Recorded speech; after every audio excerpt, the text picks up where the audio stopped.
Nakakapagod. Ang daming dapat gawin. Ang daming dapat tapusin.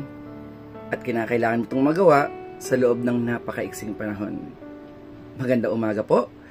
Sa pagpapatuloy ng ating pag-aaral sa Book of Acts, dumako po tayo sa chapter 21, verses 8 and 9. Kinabukasan, tumuloy kami sa Cesarea sa bahay ng ebanghelistang si Felipe, isa sa 7 lalaking hinirang nung una sa Jerusalem. Siya may 4 na anak na dalaga na pawang mga propeta. Purihin ang Diyos sa kanyang salita. Si Apostol Pablo po ay lumilibot sa napakaraming lugar upang ipagkalat ang mabuting balita. He is very bold and courageous enough to spread the good news. Kahit pa maging kapalit nito ay ang kanyang buhay. At may mga tao nga nagtatangka na siya ay ikulong at patayin. Subalit hindi siya natatakot sa mga ito. Kahit pa harapin niya ang lahat ng mga ito.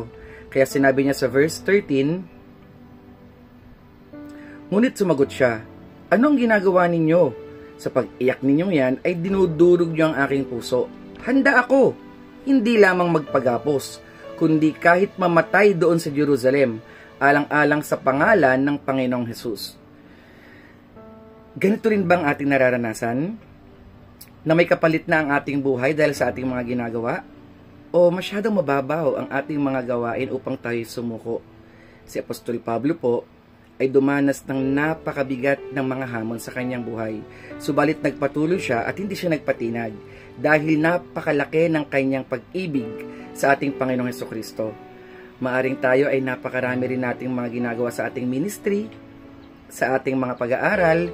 Katulad ko po na nagtitake po ng MDiv sa mga panahon na ito na napakaraming dapat gawin na kung minsan ay napakadali na lamang sumuko nang sa ganyan ay matakasan ang lahat ng mga problema. Subalit hindi po yan ang nais ng Panginoon. Ang gusto ng Panginoon ay magpatuloy tayo. Kaya anuman ang hamon na hinaharap mo sa buhay mong yan, andyan ang Panginoon upang bigyan tayo ng kalakasan.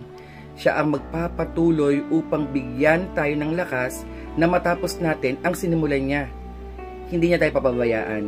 Katulad ng ginawa niya kay Apostol Pablo, kasama ni Pablo ang Panginoon sa lahat ng mga nangyayari sa kanyang buhay. At malaman lamang natin iyon ng ating Panginoon ay kasakasama natin araw-araw, walang tayong dapat isipin pa. Dahil siya ang magsisilbing lakas at gabay natin upang tayo ay magpatuloy sa lahat ng hamon ng ating buhay.